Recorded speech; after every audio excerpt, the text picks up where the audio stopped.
Hello students, welcome back to the channel accountancy classes.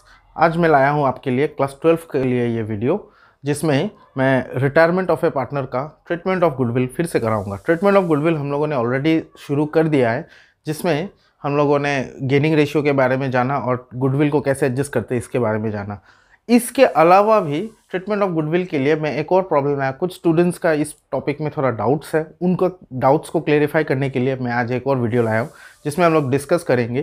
देखिए, normally क्या होता है, जब रिटायरमेंट होता है तो जो रिटायरिंग पार्टनर है वो सेक्रीफाइस करता है और कंटिन्यूइंग पार्टनर जो रह जाते हैं वो गेन करते हैं। तो ऐसा भी सिचुएशन आता है जिसमें कंटिन्यूइंग पार्टनर भी सेक्रीफाइस कर रहा है। न्यू रेशियो कुछ ऐसा बना जिससे कंटिन्यूइंग पार्टनर का भी सेक्रीफाइस हो रहा है और गेनिंग पार्टनर रिटायरिंग पार्टनर का भी सेक्रीफाइस हो रहा है। तो इस केस में हमें क्या करना है, उसके तरह का एक क्वेश्चन मैं कराऊंगा। और सेकंड पार्ट है हिडन गुडविल के बारे में आज थोड़ा बताऊंगा।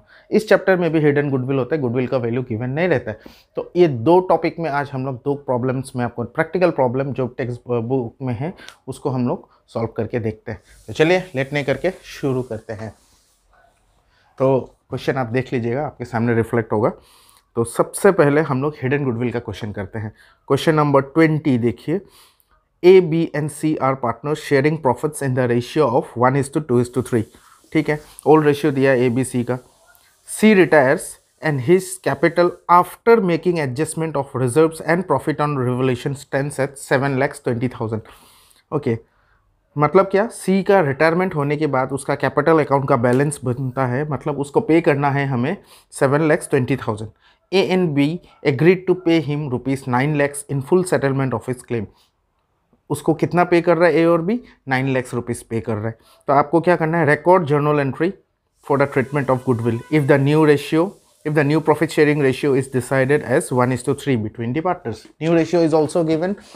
देखिए क्या है इसमें, हिडन गुडविल सिंपल सा है। देखिए 7,20,000 उसको पे करने की बात आई, लेकिन ए और बी ने, ये सी का हिस्सा है, ए और बी है continuing partners, C is retiring, तो उसे इतना पेमेंट करना है। उसका कैपिटल अकाउंट बनाने के बाद ये बैलेंस बचता है, लेकिन उसको पेमेंट कितना किया? 9 लाख रुपीज़ किया। तो goodwill is what? The difference between the, जितना उसको देना था उससे जितना ज़्यादा पेमेंट किया, that is goodwill. The difference is 1,80,000। इतना है सी का गुडविल। सिंपल। उसके बाद का प्रोसेस तो आपको पता है। चलिए इसको सॉल्व करके देखते हैं। इसको सॉल्व करने के लिए आप देख लीजिएगा, क्वेश्चन तो मैंने आपको रिफ्लेक्ट करवा दिया। तो चलिए शुरू करते हैं। सबसे पहले हमें वर्किंग नोट चाहिए होगा। ओके, वर्किंग नोट में है हमारा, क्या है, देखिए इस तरह लिखिए, सी शेयर क्या है, आफ्टर मेकिंग एडजस्टमेंट्स कितना बन रहा है, इसको मैं मिटा देता हूँ, ₹7,20,000। उसके बाद पेमेंट मेड टू सी, कितना पेमेंट किया उसको? 9 lakhs। Therefore C share of goodwill is equal to ₹9 lakhs minus 7,20,000, तो 1,80,000 उसे पे करना है। That's it. इसके बाद हमें क्या चाहिए, तो सी का शेयर ऑफ गुडविल हमें मिल गया 1,80,000। Now we need second working note for gaining ratio. This is hidden goodwill. Hidden goodwill. Second चीज है gaining ratio. Gaining ratio formula तो आपको पता ही है, new share minus old share. तो ए का, okay, old is 1:2:3 and new is 1:3। तो चलिए निकालते हैं हम लोग गेनिंग रेशियो ए का। ए का न्यू है 1/4 minus 1/6, taking 24 as LCM, 6 minus 4 is equal to 2/24। और एंड देन बी का आएगा, बी का कितना आएगा, देखिए 3/4 minus 2/6. Again taking 24 as LCM, this will be 6 3 is 18 minus 8, 10/24. That means 2:10. इसको और छोटा करेंगे तो 1:5. That means 1:5 में 1,80,000 देना है किसे, सी को. तो गुडविल एडजस्ट कैसे करेंगे, तो ए का कंट्रीब्यूशन कितना रहेगा, ए का कंट्रीब्यूशन कितना रहेगा, तो ए का कंट्रीब्यूशन रहेगा 1,80,000 का इस रेशियो में बांट दीजिए तो 1/6, जैसे पहले किया था हम लोगों ने 30,000. इसी तरह बी का कंट्रीब्यूशन कितना रहेगा, 1,80,000 का 5/6 तो 1,50,000. बस हो गया. दो पार्टनर गेन कर रहा है, दोनों डेबिट. जर्नल एंट्री मैं यहाँ कर देता हूँ, आप शॉर्ट में देख लीजिएगा. तो जर्नल एंट्री क्या होगा, इस कैपिटल अकाउंट डेबिट. फॉर्मेट नहीं बना रहा हूँ, आप बना लीजिएगा. बी इस कैपिटल अकाउंट भी डेबिट टू सी इस कैपिटल अकाउंट. सी को कितना मिलेगा, 1,80,000 मिलेगा. कौन देगा, उसमें से 30,000 देगा ए, 30,000 देगा ए और 1,50,000 देगा B. That's it. Narration being goodwill adjusted. Simple problem. देखिए पहले हिडन गुडविल निकाल लिया, जो कि बहुत आसान है. एडमिशन वाले चैप्टर में तो हमें अलग से करता था. यहाँ क्या है, यहाँ उससे बिल्कुल अलग है, सिंपल है. यहाँ जितना उसका अमाउंट बनता है उससे कितना एक्सेस पेमेंट किया, दोनों का डिफरेंस ही गुडविल आएगा. सी का गुडविल है क्योंकि ये सी को पेमेंट हो रहा है, ये फर्म का गुडविल नहीं है, याद रखिएगा. सी का डायरेक्ट गुडविल है. तो 1,80,000 सी को मिलना है. पेमेंट कौन करेगा, गेनिंग पार्टनर्स करेंगे. उसके लिए गेनिंग रेशियो फाइंड आउट किया हमने, तो पता चला कि ए और बी दोनों गेन कर रहा है. तो उसी रेशियो में 1,80,000 को डिस्ट्रीब्यूट करके जर्नल एंट्री कर दीजिए. That's it. ठीक, ये हो गया हमारा हिडन गुडविल वाला. अब एक क्वेश्चन और करते हैं जिसमें more than one partner sacrifices. Let's see. Okay, problem number 21 देखिए. A, B, C and D are partners sharing profits in the ratio of 3:3:2:2. All ratio is given as 3:3:3:2:2. ठीक है. इसके बाद D retires. ये A का है, ये B का है, ये C का है और ये D का है. D retire हो गया. Then what?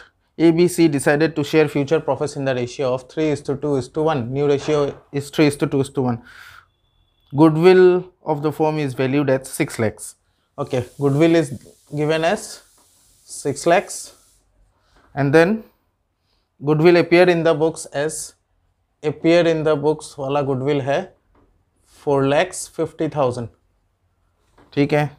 Then profit for the first year after D's retirement is 1,20,000.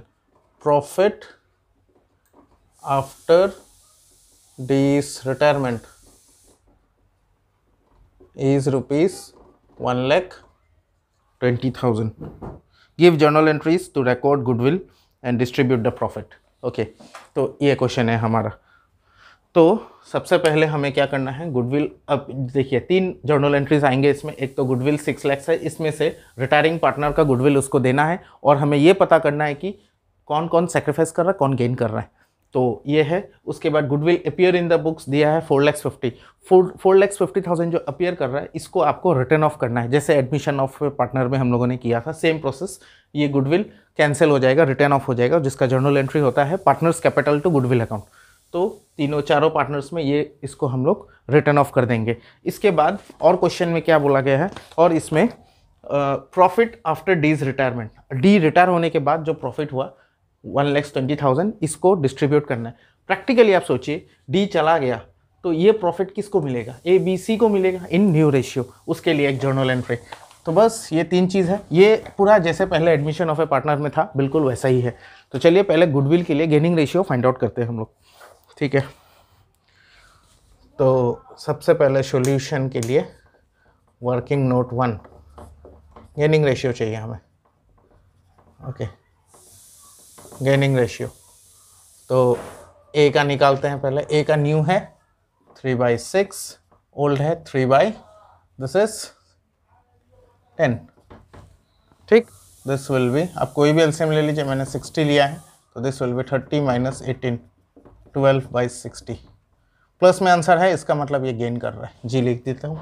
B का निकालते हैं, बी का 2/6 माइनस 3/10, बी का भी 60 एलसीएम लिया, तो दिस विल बी 20 माइनस 18, 2/60। ये भी प्लस में है तो गेन। सी का निकालते हैं, देखिए 1/6 minus 2/10, so this will again 60, 10 minus 12 is equal to minus 2/60. Here this partner is sacrificing, C sacrifice कर रहा है और D तो sacrifice कर ही रहा है। D का न्यू रेशियो कुछ नहीं है, old is 2/10 which is again as sacrifice। Retiring partner तो ऑलवेज सेक्रीफाइस करता है इसमें। तो ये हो गया गेनिंग रेशियो। तो अकॉर्डिंग टू दिस हमें जर्नल एंट्री पता चल जाता है कि क्या होगा, गेनिंग पार्टनर डेबिट, यानी कि ए डेबिट, बी डेबिट, सी और डी क्रेडिट होगा। ये एंट्री है। अब हमें इसका अमाउंट निकालना है। देखिए अमाउंट कैसे निकालेंगे। सबसे पहले हम लोग नंबर 2 वर्किंग नोट, डी का गुडविल निकालते हैं। डी शेयर ऑफ गुडविल कितना आएगा, इसको कैसे करेंगे हम लोग। देखिए 6 लाख टोटल गुडविल है, इसमें से डी का हिस्सा 2/10 है, तो ये आ गया आपका 1,20,000। ठीक, और सी का गुडविल कितना है, सी शेयर ऑफ गुडविल कितना आएगा। सी भी सेक्रीफाइस करा, उसे भी गुडविल मिलेगा, उसे मिलेगा 6 लाख का 2/60। तो इसको काट दीजिए,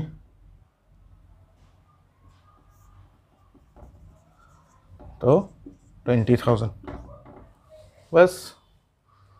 और ये दोनों किसे मिलेगा, डी और सी को मिलेगा। और इसको कौन कंट्रीब्यूट करेगा, ए का कंट्रीब्यूशन कितना होगा, चलिए वो भी निकाल लेते हैं। ए का कंट्रीब्यूशन कितना रहेगा, इसमें से टोटल 6 लाख में से ए का 12/60 कंट्रीब्यूशन रहेगा।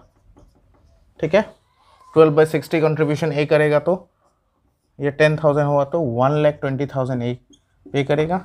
और बी कितना पे करेगा, 6 लाख में से, दिस इज 10,000 एक्चुअली, 6 लाख में से 2/60 विच इज़ 20,000। ठीक, तो जर्नल एंट्री हमें पता चल गया है फ्रेंड्स। ओके, अब नेक्स्ट क्या करेंगे, सेक्रीफाइसिंग पार्टनर है डी और सी, तो डी और सी का अमाउंट होगा क्रेडिट, और गेनिंग पार्टनर है ए और बी, इनका हो जाएगा डेबिट। अमाउंट इज सेम, तो एंट्री तो पता चली गया हम लोगों को करना क्या है। चलिए जर्नल एंट्री शुरू करते हैं। इस चीज़ को मैं मिटा रहा हूँ। ठीक है, वर्किंग नोट बन गया, अब कोई प्रॉब्लम ही नहीं है। देखिए मैं यहाँ जर्नल एंट्री करता हूँ, जगह कम है तो मैं शॉर्ट कर देता हूँ। सबसे पहले इस एंट्री को कर लेते हैं। तो इस एंट्री के हिसाब से A's capital account debit, B's capital account debit to C's capital account to D's capital account. ठीक है, तो ए का अमाउंट है 1,20,000, इसका है 20, और सी का है, डी का है 1,20,000 और सी का है 20,000। नरेशन आप लिख लीजिएगा, बिंग गुडविल एडजस्टेड। सेकेंड चीज़ क्वेश्चन में क्या बताया गया था, क्वेश्चन में बताया गया था कि goodwill appear in the books है। ठीक है, जो 4,50,000 का गुडविल अपीयर कर रहा था उसको रिटर्न ऑफ करना है। उसको रिटर्न ऑफ करने के लिए all partner debit, A's capital account debit, B's capital account debit,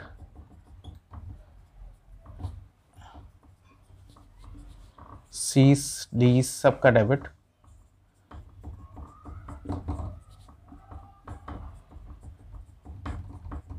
to goodwill account. Goodwill है 4,50,000, इसको ओल्ड रेशियो में इनमें बांट दीजिए। गुडविल था 4,50,000, अब इसे हम लोग ओल्ड रेशियो विच इज़ 3:3:2:2 में बांट देंगे, तो यह आ जाएगा आपका 10, 45, 3 से 1,35,000। इसका भी सेम है, तो 1,35,000 ही आएगा। फिर इसका आएगा 245 90,000, और इसका भी 90,000। This is goodwill return off. Narration लिखिएगा, being goodwill return off. Okay, now third entry 1,20,000 जो प्रॉफिट था उसको बांटना है। दो काम हमने कर दिया क्वेश्चन में, दो चीज़ का हो गया, गुडविल एडजस्ट कर दिया हमने। Adjustment of goodwill return of हो गया। अब 1,20,000 का प्रॉफिट है, उसको बांटना है। ये पार्टनर्स में डिस्ट्रीब्यूट होगा प्रॉफिट, तो इसको हम लोग लिखेंगे profit and loss appropriation account debit. याद है चैप्टर 2 में हम लोगों ने किया था प्रॉफिट बांटने के लिए, to A's capital account, to B's capital account, retire हो रहा है डी तो सी को भी मिलेगा, to C's capital account. 1 lakh, इसमें अमाउंट कम, जगह कम है तो मैं इसको शॉर्ट में लिख देता हूँ, अप्रोप्रिएशन अकाउंट डेबिट। तो ये आ गया 1,20,000। इसको आप ओल्ड रेशियो न्यू रेशियो में बांटना होगा। न्यू रेशियो में बांटेंगे तो न्यू रेशियो है आपका 3:2:1, सो 6 आ गया। तो इसको हम लोग बांटेंगे तो ये आ जाएगा आपका 60,000, ये आ जाएगा 40,000 और ये 20,000। नरेशन आप लिख दीजिएगा क्या, being profit distributed among the partners. So see friends, एक ही क्वेश्चन में मैंने सारा किया। ये क्वेश्चन CBSE 2012 में आ चुका है फ्रेंड्स, तो इम्पोर्टेंट क्वेश्चन है, तो मैंने कोशिश किया आपको इसको समझाने का। तो देखिए एक बार मैं स्टेप्स फिर से रिपीट कर देता हूँ। क्या किया, सबसे पहले गेनिंग रेशियो निकालिए, इससे पता चल जाएगा कि कौन सेक्रीफाइस कर रहा है, कौन गेन कर रहा है। जो सेक्रीफाइस कर रहा है उनका total goodwill of the firm से जो भी निकला है उससे मल्टीप्लाई कर दीजिए, तो इतना अमाउंट उसको मिलना है बिकॉज ऑफ हिज सेक्रीफाइस। ये कंपेंसेशन ए और बी ने दिया, क्योंकि ए और बी गेन कर रहा है, और ए और बी गेन कर रहा है, सी और डी सेक्रीफाइस कर रहा है, तो इतना उन्हें मिल जाएगा। और इसका पेमेंट कौन करेगा, ये दोनों करेगा। सो इसका आप जर्नल एंट्री कर दिया, gaining partner debit to sacrificing, simple. इसके बाद गुडविल रिटर्न ऑफ का partners debit to goodwill account, old ratio में हमने गुडविल को एडजस्ट किया। और लास्ट जो प्रॉफिट है after retirement of D retire होने के बाद तो न्यू रेशियो में डिस्ट्रीब्यूट होगा, क्योंकि ये नेक्स्ट ईयर का है। तो प्रॉफिट हम लोग कहाँ डिस्ट्रीब्यूट करते हैं, profit and loss appropriation account में। लास्ट फर्स्ट चैप्टर में मैंने आपको बताया था, पार्टनरशिप का जो पहला चैप्टर है। तो ये छोटा सा वीडियो था फ्रेंड्स, आई होप आप इसको समझ गए होंगे। अब मेरे ख्याल से इस तरह का प्रॉब्लम आपको नहीं आना चाहिए। तो इसको देखने के लिए बहुत बहुत शुक्रिया, थैंक यू सो मच।